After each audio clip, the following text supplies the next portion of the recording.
have to drink so much water to stay hydrated so I can continue voice acting.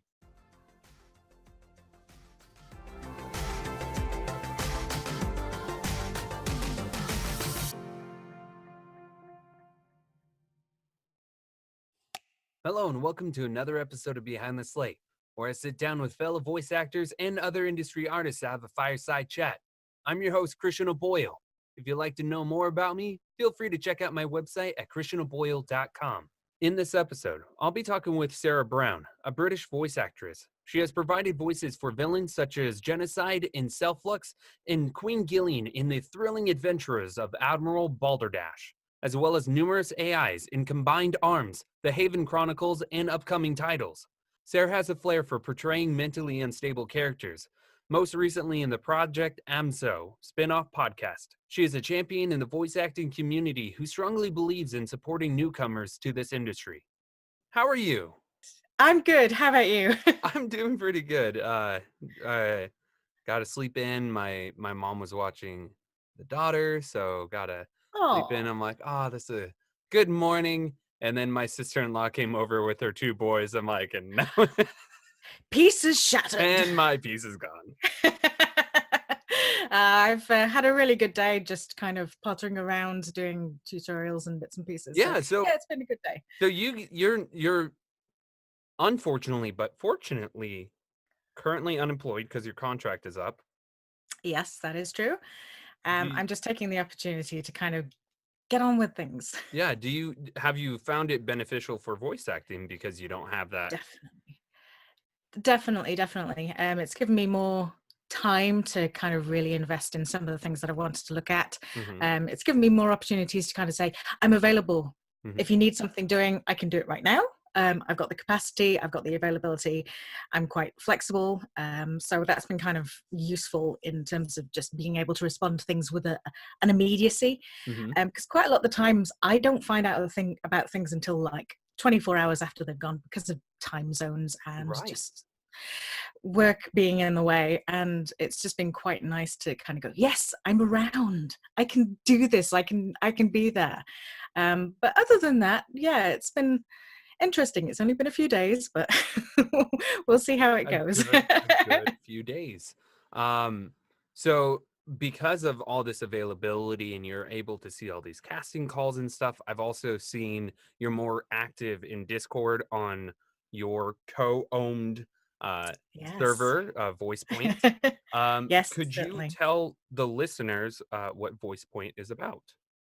VoicePoint is about a community of like-minded individuals to come together to share information, share resources, share learning, share casting calls, just to get to know each other, because it's quite an isolated kind of industry. You're in your booth, you don't see anybody else very often, you don't talk to people other than yourself, occasionally your clients and your customers and what have you, but it can be quite isolating. And part of the reason of VoicePoint was created was so that a bunch of people who worked together on a project previously could keep in touch with each other and just kind of interact, communicate, and it kind of grew from there. It's now developed into this massive thing where we've got over 100 people in the server, we've got a Twitter, we've got a Facebook, we've got a web page. We try and be as active as possible, so I'm on there every day trying to get casting calls out so that people can, apply for them. Share information, find useful information, of course, because there's a lot of misinformation out there. There's a lot of people who say that they know the right thing. This is the way to get into voiceover. And it's kind of trying to tease out the things that aren't really relevant and aren't really that useful. So it's kind of having a central point for all of that. Plus, we've got writers in there, we've got audio people in there, we've got technical people in there, we've got a nice little community of people who can kind of support each other and help each other out and answer questions. If anybody has anything that, like, oh my God, my webcam's not working. How do I fix that? That kind of thing. So it's a supportive atmosphere. And I think that's kind of, because we've kept it so small and kind of where it is, it's not grown to the point where people don't feel that they can't ask the questions. Right. So Yeah, That's yeah, yeah. Well, it I'm was probably rambling. one of the. No, you're totally fine. You explained it perfectly. I found VoicePoint when I started voice acting, probably a couple months in, when I actually was like, "What's Discord?" So I figured Oh, out yes. Discord, came across VoicePoint. I was like, "I'll join that," and then immediately having the ability of people posting casting calls. Yeah. And usually they're not just posting any casting call. It's a casting call that has potential to be a good project. Yes, Um, exactly. I've met Yeah. I've met you, Vincent, and a bunch of other people in the community, and it wouldn't have been possible without having um, this area, especially being new. I Yes. only had what 20 followers, 50 followers at the time. So there was no communication between other people, and I didn't see all these other posting and stuff like that. Exactly, So exactly. yeah, joining it has definitely been very helpful, especially as a new voice Good. actor. That Um, brilliant. yeah, and now being, I mean, I'm still new in the industry, but feeling like I have a upper leg in some of the um other areas, because I kind of Of course. I jumped in with both feet. I kind of started everything. I didn't kind of toddle into it. I was like, nope, I'm gonna buy a good You mic, have to. dude, build a bit. I just I booth build a booth and just kind of go at it. So now seeing new people coming in saying, "Hey, I need help," is like, "Hey, this person can help or this person can help," because I'm still new. I'm learning. I can't help, but I can point Yeah. you in the direction of who I think can help. Exactly, exactly. And that's kind of the great thing about VoicePoint is we might not have all the answers, but we can at least say, well, I think if you go in this direction, if you speak to so and so, Hmm. I'll go out and find for you. That's kind of generally where we are. You know, if I don't have the answers or if somebody else doesn't have the answers, we'll try and find them and we'll try and share them. Hmm. And then we'll just make sure that they're available to everybody in the group. So it's not just, one person has questions. Somebody else has probably got the same question. Yeah, So it's trying to make that available for everybody across the board. yeah, that's amazing. So, what got you into acting? What this is the question that I The ask all the time. What billion-dollar the question, of billion? course, yeah. Yeah, what inspired you to become an actor? I kind of fell into IVR a long time ago. Somebody said, "You got a great voice. Would you just mind recording something for our phone system so people know that we're not going to be available through the Christmas period?" Hmm. So I did that, and it kind of grew from there. And it wasn't until about 11 years later that I kind of thought, maybe I'm missing a trick here. Maybe I do have a good voice. Who knows? And I came across something on Groupon for an online tutorial course thing for voiceover beginners. Hmm. And as they say, the rest is history. Here I am. Here we are. Well, that's amazing. So you've done IVR. Was this the only company that you did IVR with, or did you do a couple others? No, I had a company who had its own phone system, and they had their own clients. So they would come to me saying, my client wants bespoke particular voicemail message Hmm. or IVR message or welcome message or on hold message, Hmm. any IVR message. They would come to me. They would give me the script. They would tell me what they wanted, whether it was, serious or upbeat and, inviting. And I would give them a few reads and they would go away, turn that into whatever it is that they needed on the phone system, Right. and then they would take that to their clients. So that's how I kind of ended up doing a lot of that. Right. Not so much these days because the client that I had has moved away from that particular phone system, so Mm. there's not so much of a call for that anymore. But I'm finding my talents being used elsewhere. Yeah. Is IVR something that you find that you might want to pursue a little bit more? Because I think I'm interested in IVR. I'm still trying to find how to dab my feet in that niche. Yeah, Because I also find that that's a great resource to um maybe make a little extra cash, because absolutely. with video games and animations, a lot of access Yeah, we have are very small projects, indie projects that don't exactly. pay or they don't pay well. But Yes. these, I think, would be a great place for a new voice actor to start IVR doing. IVR can be quite lucrative in you'll get a lot of different things. They don't pay particularly much because it's a very small segment of what it is that you're actually doing. But if you can find a small company within your area, just say, somebody who provides telephony services, Mhm. maybe approach them. see if they've got any opportunities that they want to work with you. Hmm. Just see where you can go from that. That's kind of where I would head if I was going to try and expand on my IVR. It's not something I've looked at yet, but you never know. Yeah. Unemployment and all that. So with where you're at right now, being unemployed, but also um, managing to utilize that to voiceover, and you're not just not doing anything. No, You're working, and then you're also I am. looking for other jobs as well. What would Yeah. be a New Year's resolution you have? New Year's resolution. I generally don't make these, but this year I've decided that I'm going to have more of a confidence boost, a plan of action, something to look forward to, and specific goals that I know that I can achieve. So I've actually, throughout the Christmas period, as I knew this was going to be coming up in the new year, I sat down and I created a plan of action, goals, Mhm. setting, made sure that I had targets, things that I wanted to work towards. And I really kind of put some time, dedicated some time to get that in place and set up so that I can actually start moving forward and trying to action that. And then, yeah, it's kind of one of those weird things where I don't want to set New Year's resolutions because I don't really believe in them, but I also Right. kind of want to go, yeah, it's New Year's. It's a good time. It's a good opportunity. I've got the time now to actually really focus on something. So I'm going to go for it. Yeah, I'd like to say I also don't have like the New Year's resolution, but I definitely have a goal that I'm Yeah, aiming for that I would hopefully like to do within the year. Doesn't mean it has to be done, but I there's something like, hey, I would like to get uh be represented by a talent agency. That was of my course. my goal for 2019. Well, that kind of Yeah. that kind of already happened. So Congratulations. thank you. But it's still one of those things. There's like, all right, well, what's a new goal? Yes, For of course. photography, I would like to be I want to photograph a yacht. I have a friend who works for a company. They make furnitures for yachts. Um, Ah, yeah, brilliant. and There you go. Connections right there. yep, connections. And then also for voiceover, um, I would love to be in a studio. I would love to do a project in a studio or something to where I get to step into a professional studio. That is one of my goals this year to do. Um, Brilliant. yeah, Is that something that you've not done yet? Is it all been recording from home so far? yeah, it's all been home. Oh, honestly, having been in a studio, it's a completely different Oh, ballgame. I So bet. yeah, yeah, you're gonna have fun. I'm nervous but excited at the same time. Yeah, that's part of it.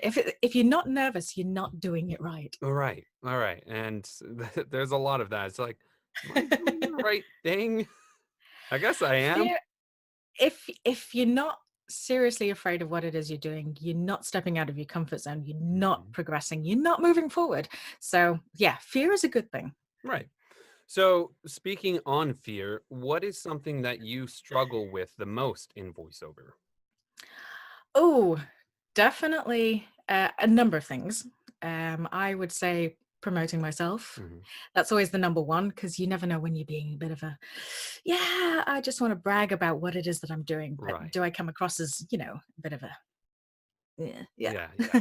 You don't want to um, seem like you're rubbing in people's faces. exactly. And I think one of my personal pet peeves is something that I know you've mentioned previously in other interviews is confidence, Mhm. because that's a massive thing. It's always going to be a massive thing. You're in an industry that is quite brutal, quite harsh. Mhm. When you get criticism, it can be quite cutting and it can be quite negative and it can really get to you. Mhm. Sometimes you don't get any feedback at all and that is just as bad. Right. So, you kind of, yes, do I want that feedback? Do I not want that feedback? Is that feedback going to crush me? You know, y- Right. Plus, you're constantly putting yourself out there. You are constantly putting a little bit of yourself in every single role. Mhm. So, when that doesn't hit the mark, it's like, are they rejecting me? Mhm. So, yeah, it's It it's can be something more that I personal. exactly. It can be Mhm. more personal. It can be more cutting. You can just take it a little bit to a little bit to heart. Mhm. And I think everybody has to kind of come to peace with the fact that you are going to get rejection. Mhm. Rejection is a huge part of this industry and And not I think everyone's just going to be art in complimentary. general. I think Exactly, yeah. It's having not just this industry. right. And I think art photography, because I use photography as an example. I'm a semi-professional or professional photographer. I get paid to photograph stuff. But yeah, getting feedback, critical feedback, even if it's I know a lot of people are like, hey, give me positive feedback. I'm like, no, no, no, no. Give me genuine critical Yes. feedback, because that Yeah, means I can grow in this thing. exactly. So I know Yes. what I need to fix or adjust or anything. Hey, you hit Yeah. the mark, but your voice just doesn't fit the character. Great. That Yeah, helps me. That exactly. that that means it's nothing against me. It's just I Exactly. didn't fit that role. That's fine. Yeah, very much so. And you can understand that and you can kind of forgive that and you can move on. But it's when it's like, oh no, we really didn't like that tone. We didn't like your voice, your Mhm. accent's wrong. It's like, well, yeah, okay. But Right. Uh, yeah. so have you found, or what is something that you have found that helps you kind of get over or to kind of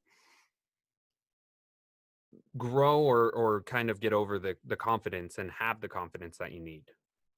I think just keep doing it. A lot of just keep putting yourself out there, keep Mhm. auditioning, keep trying, keep going to lessons, keep learning, keep developing. I also found this fantastic voice mentor coach. Mhm. She's not a voice coach, but she mentors voice actors and actresses to kind of realize their potential. Mhm. It's a lady called Anna Parker Naples. I can give you her details. She's been absolutely brilliant. Yeah. She has developed a whole course about how to realize your potential, try and develop your confidence. And I found her just has really made such a massive difference just following her teachings and doing her bits and pieces. Mhm. She's really, really gone quite far from where she was a few years ago. She's had a lot of things in her own life that she wanted to overcome. Mhm. And it's just how she's managed to take that and then spread that to other people in the industry to try and help them achieve their goals. And it's just been quite inspiring seeing her from where she's got to. She's made it. She's brilliant. She's gone to Hollywood and everything. So, if there is opportunities out there, there are opportunities out there, there are goals, there are things that you can do, so it's just a case of trying to work on that. Right, definitely. So we were just talking about having critical feedback, and a lot of times Yes. your voice is obviously that's all it is. They're judging you, or hearing just your voice, and you're acting Yes. through your voice.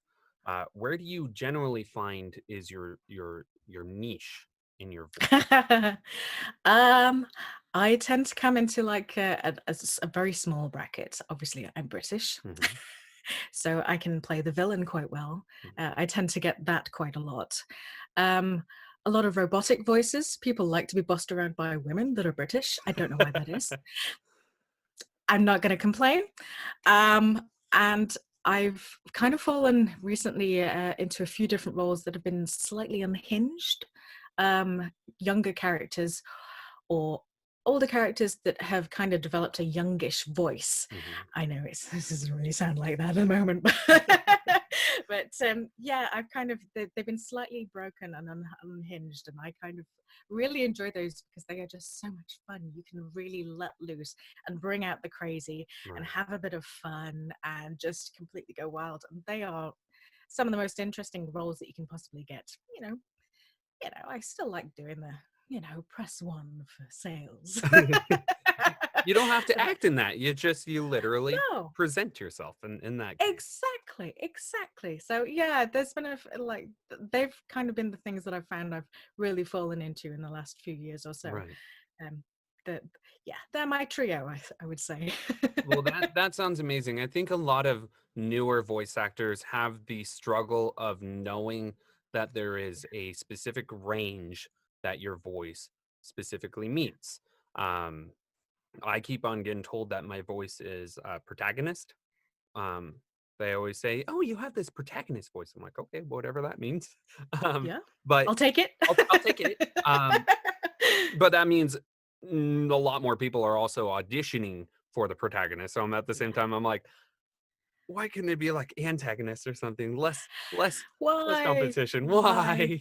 Why? I don't know. I always find that there's quite a lot of competition for villain roles, you know. True. I think just in general, but knowing Yeah. knowing what your voice is, you're not doing 100 auditions, and of those 100 auditions, only 30 fit your actual voice. So you're Yeah, not just throwing a bunch of stuff to the wind, and then you're like, why aren't I getting absolutely. casted? Well, you're not getting casted because 70 of those other projects you auditioned for don't actually fit Just your yeah, voice. exactly. It's one of the things that I kind of found quite early on was an online it was a free course. It was, I think it was 4 to 6 weeks, Mhm. and one of the first things that they did was get us to record our natural speaking voice, you know, with no effects, no nothing. Right. You were just given a blanket statement to record. You would then share it with the rest of the people who were also on the group, and then you would be inviting them to give you feedback on what your voice sounded like and what they thought you would be suitable for. And I got some very interesting feedback. Um, so like commercial read and chocolate and, you know, games and radio drama. So it was quite nice to kind of get an idea of what other people saw my voice as, Mhm.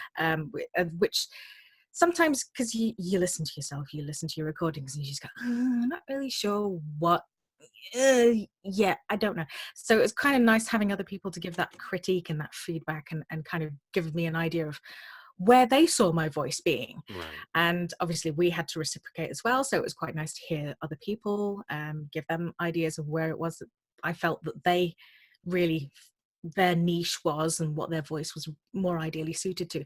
So it kind of works both ways. It's yeah, it was a good exercise, really, really good. Right. And I tried to replicate it a little bit in voice point as well a couple of times when people have gone, I really don't know what my voice is. I don't know where my niche is, what my voice is really suited for. And I think Mhm. it's a good place to start. It definitely is. I think just having other people listen to you and give you what they see you as is going to be a lot more useful than you listening and going, this? Yeah, Because I don't know. you I honestly don't don't. know. And a lot of people, and I think, again, it's one of the things that newer voice actors struggle with is listening to themselves. And be like, Yes. that's what I sound like? Yes, that actually is what you sound. I sound horrible. No, you actually sound pretty good. Are you Yeah. sure? Yeah, I'm confident that you sound Yeah. great. You sound great. Don't give up. You Yeah. sound good. Well, You're in the right industry. Jesse, my wife, she's also dabbling in trying to get into voiceover, Oh, more fantastic. more audiobooks and narration stuff. That's where she Okay. kind of likes to be. Oh, brilliant. Brilliant. But yeah, she was recording. She goes, I sound nasally. I'm like, no, you sound like you. She goes, no one's gonna cast me with my kind of voice. I'm like, you'd be They wrong will. Yeah. because you're judging your own voice. You're your harshest critic. Um, Exactly. Now Exactly. she has had surgery since she's kind of dabbled in the microphone because she Right. had a double deviated septum, so her nose Oh, was like ow. broken Ow, in ow, an ow, S. ow. So they actually strained that all out and stuff like that. So she's still kind of healing. But then when she did kind of step into the booth afterwards, she goes, "Oh, I don't sound as nasally." I'm like, "Oh, that's good." And also, I got one of these stands that connect to the table, and then having the mic actually upside down changed how she sounded as well. Ah, So that also, she goes, "Oh, I sound better with the microphone in this position." I was like, "Oh, great." So mic position is also that's what you very, know. very important. Absolutely. Mine's Mhm. here. Well, one of the things that I heard someone saying is, when you have a mic, if you point it down towards your chest a little bit, it picks up a little bit more of that bass, um, and Ah, actually gets rid of the positioning is yep, and it gets everything. rid of the Yeah. nasality because it's actually not pointed towards here, it's actually pointed towards here. Ah. So it actually picks up a different voice. So, Mic technique, after all. yeah, Positioning. It's I'm all I'm it's all count. I'm still learning it and like the proximity effect and stuff like that. Just oh my gosh, there's so much. I forgot I was recording one character and I completely forgot what I did for him. And I was like, he's not sounding right. And eventually I stepped back in and I was like, oh, there he is. I was Yep. literally on the mic and then he wasn't sounding right emotionally. I'm like, why isn't he sounding right? I'm like, oh yeah, he's very just like no inflections and stuff. He's just very straight tones and stuff like that. And I was like, There he is. I found him. Yep. Yeah. Losing your character can be like one of the worst Well, things when yeah. when you're doing pickups or when you kind of come back to it after a while and you're just like, how did I do What that? did I do? What did I do? Yeah. So Yeah. I hadn't recorded him in like 4 or 5 months or something. So That's enough time. like they Yeah. restarted or they got a new season going on and then they go, hey, we got a new script. I'm like, yes. I'm like, oh crud. And he's actually one of my villains that I voiced. Oh, So it was that much oh more no. difficult because I'm not, again, I don't work in the villain area all too often. No pressure. But I sent in the audio he listened to. He goes, this is, as always, awesome. I was like, Oh, well, ah, see, that makes it all worthwhile. right. But it's one of those, I was like, I hope this works. I've lost it. I don't know I where it don't, I went. don't know if I found him. He goes, nope. He's like, as always, perfect. I was like, On okay. point. Yeah. I was like, I gotta stop doubting myself that I have it. Exactly. I think Exactly. it's just one of those things that you're like, Yeah. I don't know. So You do. You definitely have it. yeah, Yeah. one of the things is, where would you like to see yourself in 5 to 10 years? Definitely doing this full time. Mm. Um, definitely. I think I would like to see more of my goal has always been games. So I'm very game focused. I've done a lot of games workshops, a lot of gaming tutorials and learning and webinars and what have you. So ideally, I would love to be in a computer games, Right, something a big name title because I've been in some of the smaller ones, some of right. the indie games, and they are fantastic. I love them because they all tell a unique story that hasn't been told before, Hmm. and they've got their own way of doing it. And because the games industry is just so large, it's rapidly expanding and it has its own massive presence in the UK. It has obviously a massive presence in the US. Hmm. Worldwide games are just being churned out all the time, left, right, and center. There is lots of opportunities there. So yeah, that's kind of my end goal. That's where I would really, really like to go. I'm finding I'm getting a lot of audio plays and dramas at the moment, which is Right. really, really good fun. They are fantastic because quite a lot of the time they are again unique stories that Mhm. haven't been told before. People just going, you know what, I'm going to write something and it's going to be meaningful to me. If anybody else is interested, great, they can listen in. And I find that fascinating. It's just a new medium, which is, the barrier for entry is quite low Right. because you can do it in your own time, in your Mhm. bedroom. You can get people involved. Sometimes they pay you, and it's quite exciting to kind of be in that little niche Right. area at the moment. It's quite fun, quite exciting. Plus, there's lots of different opportunities. You don't see the same characters. Obviously, there's always going to be a protagonist. There's always going to be an antagonist. There's Mhm. always going to be a robot of some sort if it's sci-fi. So, hey, call me. So yeah, it's good. It's good fun, and I'm really enjoying that. That's amazing. And I do like how audio dramas, because Jesse and I were listening to Winnie the Pooh, and A no, classic. sorry, it was Chronicles of Narnia, Mm, but they actually did, it was a stage, um a radio broadcast of right. Chronicles of Narnia, and they had all the sound effects and stuff. So I was like, this is Fantastic. early stage audio drama, basically. Yes. And I love being able to, it's like an audiobook, but you have your different characters, but you also have Yeah. sound effects. And also, when you're voicing in it, you don't have to wait too long for the episode you voiced in to actually come out. Yeah. With video games, you might voice in something, it might be a year or so to Yeah. come out, but audio Absolutely. dramas, I think, you can have more opportunity Yes. to build a resume even. Definitely, definitely. And they tend to be quite a quick turnaround. They've got their own schedules. They try and fit it in and try and get them out as quickly as possible because Mhm. they've got their own deadlines. They've got Right. their own schedule that they want to keep. So you kind of get weekly episodes, episodics, or bi-weekly or every fortnight or whatever. It's quite nice to kind of know that yes, you are going to be in something, people are going to hear you quite quickly. Mhm. Whereas again, obviously games can be worked on for months, years. Mhm. They are in development for a long time before you even get to the recording voiceover part. Right. So yeah, it's kind of like everything's got its own timeline, and I find that quite fascinating. Well, I think that I found that the struggle is right now, and I think this is for everyone, is um, don't cast your voice actors before you're ready. Yes. Because Yes.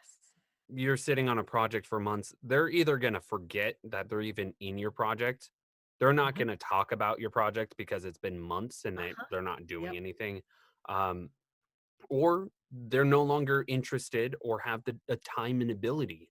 Yeah. I've seen a lot of projects where they're like, "Hey, I'm starting a new project. I'm looking for voice actors," and then months later, either Nothing. crashes, Absolutely. people are backing out and then the entire thing crumbles, and you're like, "Why Yeah. can't I get anything released?" Well, because you're getting people on it way before you're ready for them. Um, Absolutely. And, it's kind of one of the risks that you run with small independent companies and small producers. They're doing it themselves. They haven't quite got the timelines quite right. right. And like you said, they get all excited. Casting voice actors kind of makes it a little bit more real. And then they go, oh, I've not written anything. Hmm. You guys just hold there for 7, 8 months, 2 years. I'll come back to you. And you're like, no. By then, I I'm was a expecting. professional and I don't have the time to do an unpaid. I wish. Exactly, I wish it was like exactly. 2 years and you're professional. Yeah. Arr. But Well, yeah, yeah. yeah. There's the projects that I've auditioned for that it was unpaid, and I still audition for unpaid projects, but it's very seldomly. It's got to be a really good project and original, um, Yeah. and usually portfolio worthy.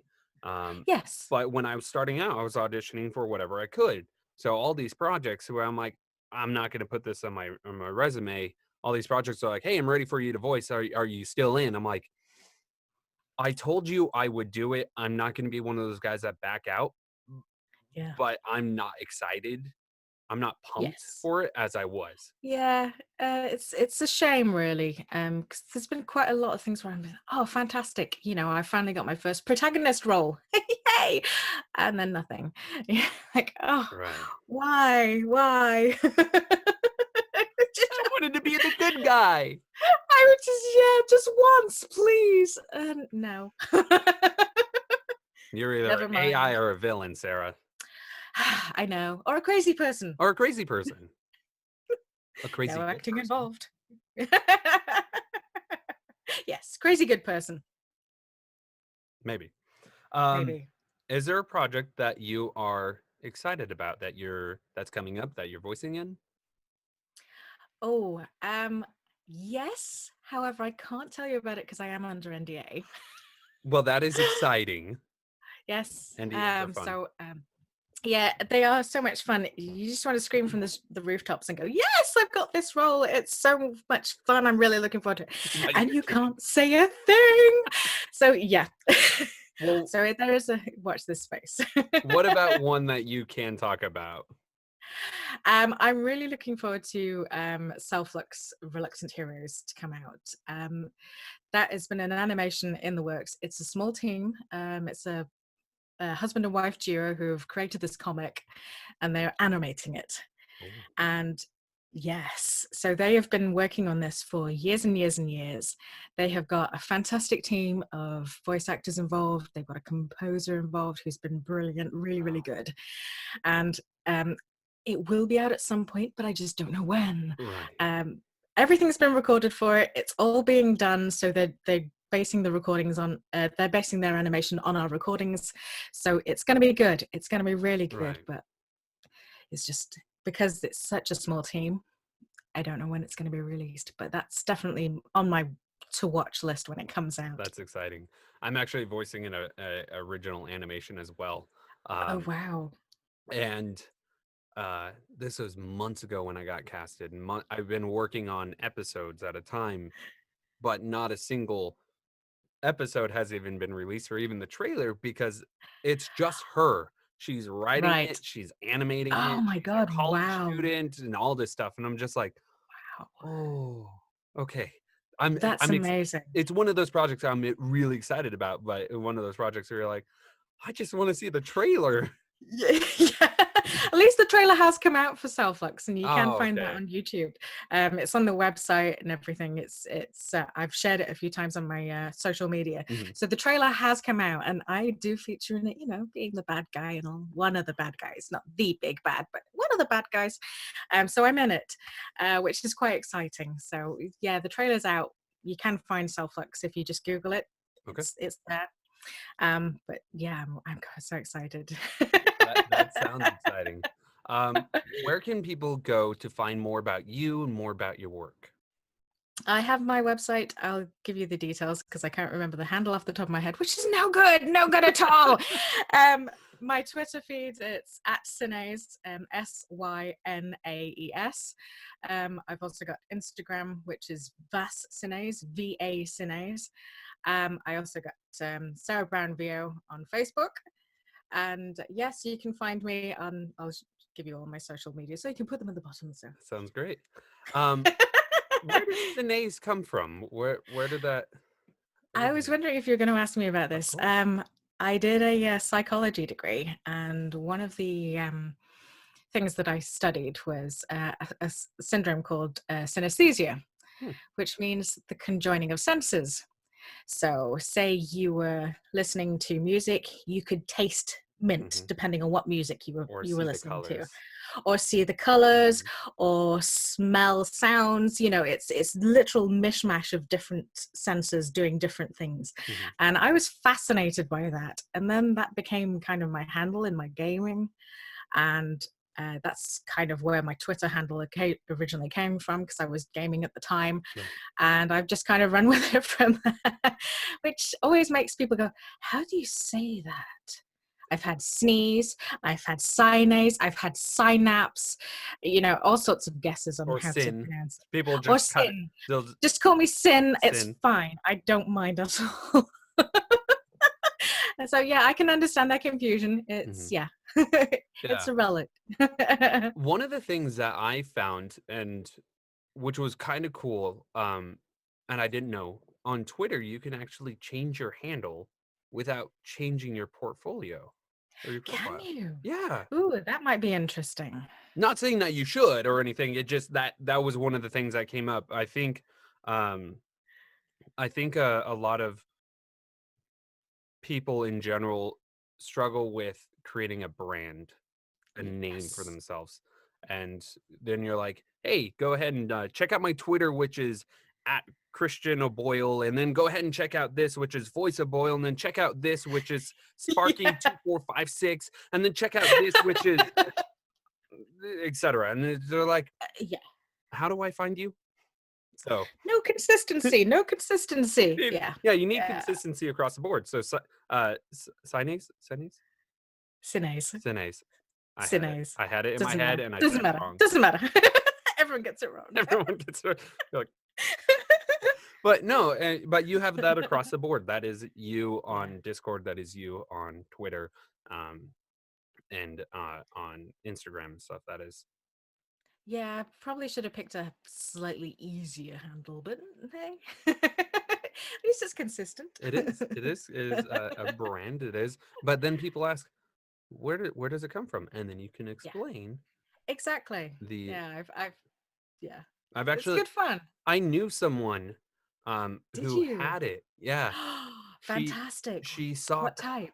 she saw colors when Oh, she heard like amazing. color waves when she Ooh. on specific sounds, and when she Oh, looked at that's so cool. letters, each letter had a color, Yeah, and numbers had fantastic. personalities.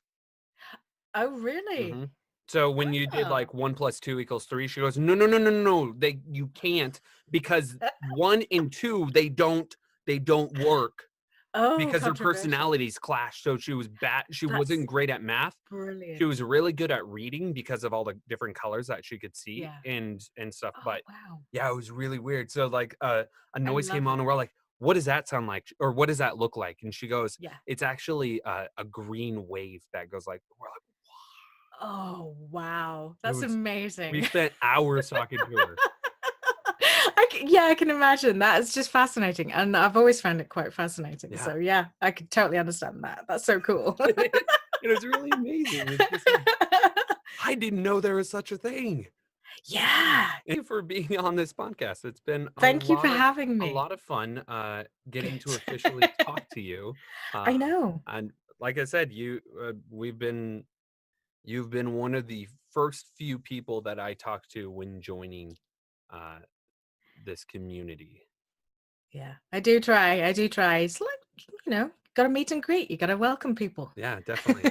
But yeah, I think VoicePoint has grown. It's grown a Yes, lot since it even when I has. joined it, not even a year ago. And it's very, very interesting seeing all these new people, and then people coming back because they Yes. they've been sick or they had to leave, and then now they're like, hey, I'm ready to start again. Yeah, it's real life happens, unfortunately, with some people, and then they come back and it's like, great, fantastic. What do you need? How can we help? Yeah. And it's just, you welcome them back into the family. It's a family at the end of the day. It's a community. We like it, and we like helping people. It's all good. It is. It's all good. Thanks for listening to Behind the Slate with guest Sarah Brown. If you like the video, please subscribe to the channel and click the bell button to stay notified. I look forward to seeing you again. Cheers. Thanks for listening to Behind the Slate. I have to drink so much water to stay hydrated so I can continue voice acting. Else I just turn into a shovel. So, technology is a pain in the booty. We love it. I love it. I honestly, actually, I do. We wouldn't be able to do what we do if we didn't have technology. Exactly. But I still don't like it.